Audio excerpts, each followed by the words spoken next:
여러분 안녕하십니까. 주간 시사해설의 김재현입니다. 오늘 주간 시사해설은 오디오로만 제작이 됩니다. 그 이유를 이 리포트 말미에 설명을 드리도록 하겠습니다. 여러분의 해량을 바라겠습니다.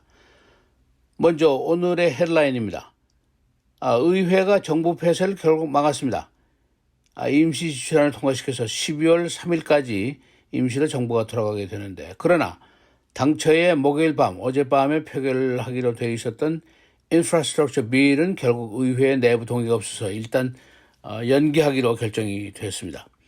두 번째 소식, 시카고 베어스가 알링턴 하이스 경마장으로 이전을 하기 위해서 이 자산 매입을 이제 약 2억 달러 정도의 합의를 하고 매입 동의서에 이미 서명을 했습니다. 만일 이 베어스의 경기장 이전이 성사가 된다면은 이 지역에 많이 거주하고 있는 우리 한인들, 또 비즈니스를 많이 하는 한인 사회에 큰 영향을 미칠 것으로 예상이 됩니다. 세 번째 소식, 5살에서 11살짜리 그 어린이들 그룹의 접종은 어떻게 되느냐?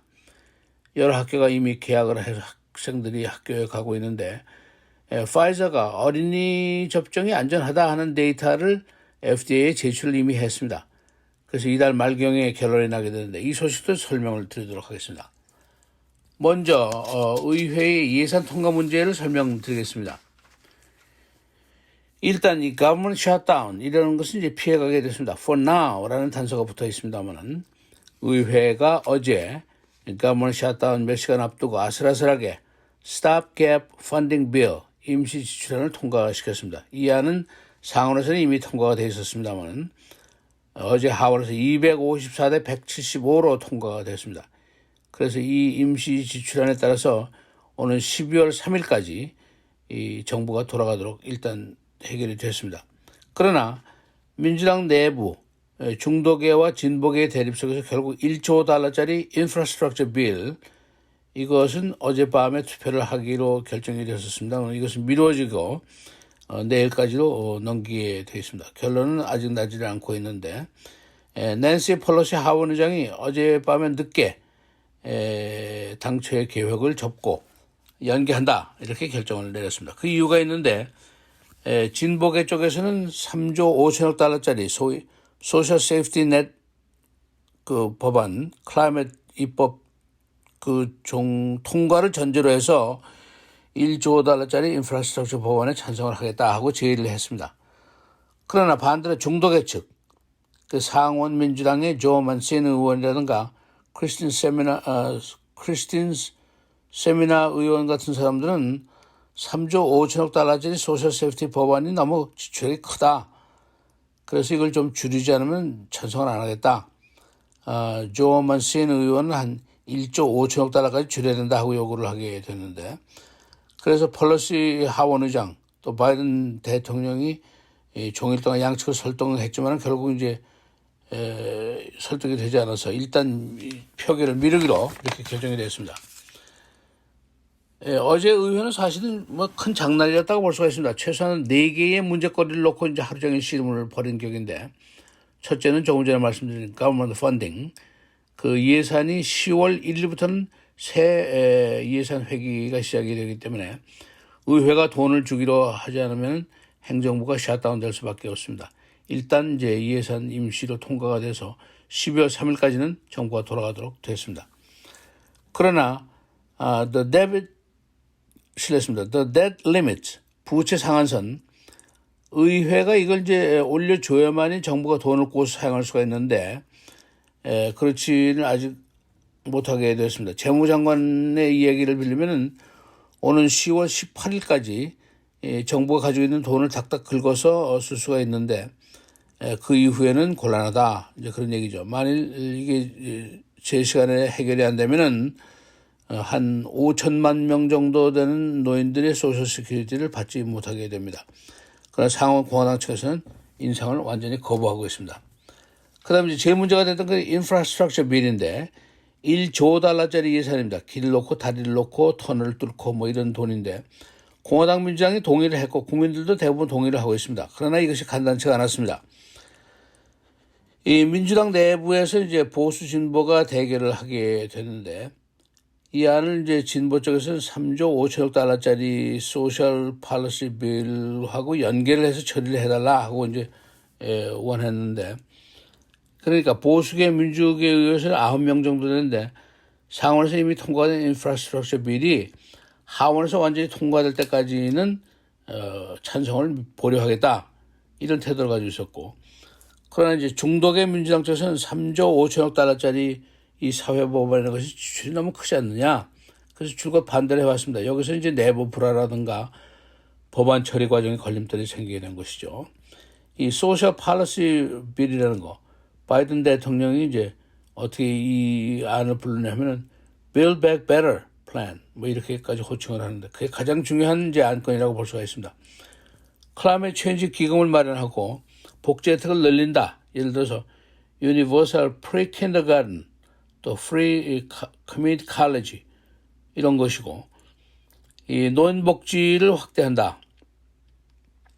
그래서 메디케어 혜택을 늘린다.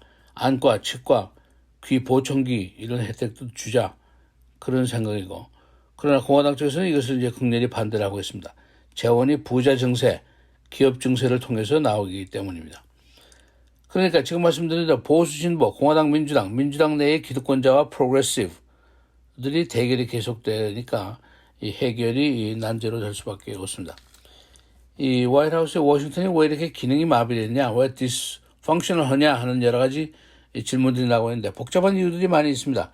우선 제럴맨더링, 선거 구획 정리 문제가 있고, 소셜미디어들이 양극화를 부추기고 있다, 그런 지적도 나와 있고, 또 타협이라든가 협상의 분위기가 소멸이 됐다, 이런 것도 있고, 이 양극화 속에서 2022년도 내년도 중간 선거가 이제 있기 때문에 이런 여러 가지 이유로 이렇게 어려워졌다, 그런 분석들이 나오고 있습니다. 다음 소식입니다. 시카고 베어스가 알링턴 하이츠에 있는 경마장으로 이전을 하기 위해서 1억 9,700만 달러의 매입 동의서에 서명을 했습니다. 베어스는 후속 조치 등을 이어가면서 현재 솔저필드 구장에서 알링턴 하이츠로의 이전을 추진하게 되는데, 이 매입 동의서는 이미 지난 6월 7일에 서명한 것으로 보도가 됐습니다. 베어스는 NFL 소속 32개 팀 중에 한 개 팀으로서 1920년대 이후에 시카고의 하나의 상징적인 존재가 되어왔고, 1986년도 챔피언을 따실 당시에는 이 한인사회의 초기 이민자들이 어느 정도 경제적으로 자립을 할 그런 당시였습니다. 이 시카고 베어스의 이전 문제에 관심 쏠리는 이유들이 여러 가지 있는데, 우선 알링턴 하이츠를 중심으로 이 지역의 한인 거주자라든가 한인들의 사업체가 굉장히 많습니다. 그래서 경제적인 영향이 클 것으로 예상이 되는데, 이 지역의 이제 부동산 가치가 오르게 되면 세금이 오르고 렌트비가 올라가게 됩니다. 그렇게 되면 일부 거주자라든가 또는 빌딩 소유주라든가 비즈니스의 소유주들이 이제 걱정거리가 될 수가 있습니다. 또 반대로 유동인구가 많이 늘어나기 때문에 식당이라든가 이런 영업이 이제 신장될 수도 있습니다. 또 두 번째는 시카고시가 이제 여러 가지 문제를 안게 되는데, 우선 이제 그 입장세라든가 또 사업체 등이라든가 이런 경제적인 영향이 많이 있게 되고, 이모셔널 영향도 얻게 됩니다. 베어스가 시카고의 하나의 얼굴의 노릇을 했기 때문입니다. 이것이 빠져나가게 되면 시카고의 이미지도 이제 크게 변할 수밖에 없게 됩니다. 그리고 또 정치적으로 로리 라이프 시장의 재선과도 맞물리는 그런 사건이 될 수가 있습니다. 이 한인 사회가 과거에 70년대에 클락 스트리트, 시카고 컵스가 있는 클락 스트리트에서 상가를 이루었었는데, 옹기종기 모여서 여행사라든가 식당, 신문사, 식품점 등등이 있었는데, 이 시카고 컵스가 계속해서 성장함에 따라서 모두 한인 비즈니스들이 이전을 하고 말았습니다. 렌트비들이 크게 올라갔고, 그래서 지금 이 지역은 70년대 한인 상가가 있을 당시와는 완전히 다른 모습의 번화가 또는 소비 중심지로 이제 변모를 하게 된 것을 우리가 이미 경험을 한 것이 있습니다. 이 매입 그 가능자는 시카고 베어스고, 파는 사람은 처치 힐 다운스, 알링턴의 경마장 소유주입니다. 클로징 예상 시기는 2022년도나 2023년도로 되어 있고, 만약 성사가 되면은 61,500명 정도의 베어스 팬들이 이제 알링턴 하이츠로 몰려들게 됩니다. 그러나 이것이 이제 간단한 문제가 아니죠. 알랭턴 하이츠라든가 인근의 이제 서버븐 시들의 동의가 모두 있어야 되고, 뭐 세금 문제도 있고 시설 문제도 있고 난관이 무수히 아직은 많습니다. 베어스는 1971년도에 리글리 필드로부터 솔저 필드로 가게 됐고, 베어스가 반세기 몸담았던 시카고 시와의 최근 관계는 좀 다소 거꾸로운 것으로 알려지고 있습니다. 로리 라이프 시장이 지난 6월에 베어스에게 좀 쓴소리를 한 적이 있는데, 파커스는 한번 이겨봐라. 그렇게 얘기를 한 적이 있습니다. 라이프는 베어스가 이전 소식을 제대로 알리지 않은 데 대해서 이제 기분을 좀 자신감이 있고, 그래서 화요일날 이제 그 약속도 서로 깨지고 말았습니다. 그래서 지금 라이프 시장은 좀 힘들어한 신경인데, 그러나 정치적으로는 이제 남아주는 것이 이제 유리합니다. 재선과도 연결이 되어 있기 때문이죠. 라이프는 지금 그대가 남는 것이 좋겠지만은 만일 가려면 가라, 뭐 이런 태도입니다. 우리는 솔저필드 더 경제적으로 유리하게 상할 수 있다, 이런 태도를 지금 보이고 있습니다. 이 베어스가 리스 계약을 한 것이 2033년까지인데, 그래서 그 전에 이전을 하게 되면은 약 8,400만 달러의 벌금을 내도록 되어 있습니다. 앞서 말씀드린 대로 한인 사회에도 영향이 크게 되는데, 지금 상공회사라든가 한인회라든가 다 폐점 상태에 있습니다.